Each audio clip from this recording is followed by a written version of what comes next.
ரீசெண்டாக பார்த்தோன்னா திண்டுக்கல் பிரியாணி சாப்பிடலாம்னு சொல்லி தலப்பாக்கட்டு வரையும் போயிருந்தோம். ஸோ போன இடத்துல பார்த்தோன்னா வெல்கமிங்கே வேறு லெவலில் பண்ணியிருந்தாங்க.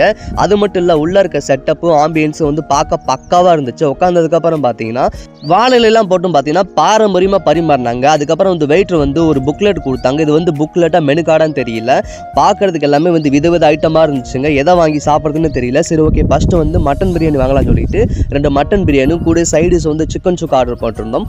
ஃபஸ்ட்டு வந்து பிரியாணி சாப்பிடலாம்னு சொல்லிட்டு லைட்டாக பிரியாணி கொட்டிட்டு வாங்கி வச்சிருக்க சிக்கன் சுக்கா எடுத்து பார்த்தோம்னா பீசஸ்ல அதிகமாக இருக்குங்க. கொடுத்த காசுக்கு ஒருத்தனே சொல்லலாம். ஸோ அதில் ஒரு பீஸ் எடுத்து சாப்பிடலாம்னு சொல்லிட்டு எடுத்து வாயில் வச்சு கடிச்சு பாருங்க, பீசஸ்லாம் செம்மையாக வந்துருச்சுங்க. சாப்பிட்றதுக்கு சக்கத்தாக இருந்துச்சுங்க. உண்மையிலே வந்து எனக்கு பர்சனலாக ரொம்ப பிடிச்சிருந்துச்சு. சரி ஓகே, பிரியாணி சாப்பிடலாம்னு சொல்லிட்டு பிரியாணி எடுத்து வாயில் வச்சேன் பாருங்க, நெய்லாம் ஊற்றி அருமையாக பண்ணியிருந்தாங்க. பிரியாணியும் டேஸ்ட்டு செம்ம டேஸ்ட்டுங்க. அதில் இருக்க பீசஸ்லாம் பார்த்தீங்கன்னா எல்லாமே வந்து போன்லெஸ் தான், ஒரு எலும்பு கூட கிடையாது. சாப்பிட பார்த்தீங்கன்னா உண்மையிலே சாப்பிட்டதில்லை, அவ்வளோ டேஸ்ட்டாக இருந்துச்சு.